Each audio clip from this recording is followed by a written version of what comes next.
আমাদের জগৎ দেখতে হবে। সবাই সাহায্য করতে চায়। তো তখন আমি আমার বাচ্চাকে নিয়ে বের হই নাই, সেফটি মনে করি না। ও দেখুক, ও শিখুক। তো আমি তাদের পাশে, আমার মনে হলো যে আমি একটু দাঁড়াই, আমার মেয়ে শিখুক আমার থেকে। এটা নিয়ে আর নতুন করে কিছু বলার নেই।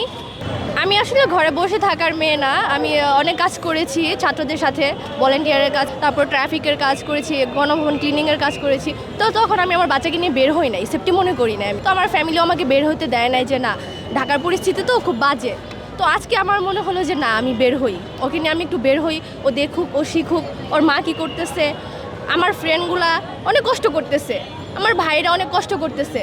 তো আমি তাদের পাশে, আমার মনে হলো যে আমি একটু দাঁড়াই, আমি গিয়ে দাঁড়াই, আমার মেয়ে শিখুক আমার থেকে। বাচ্চারা বাবা মা ফ্যামিলি থেকে সব কিছু শিখে।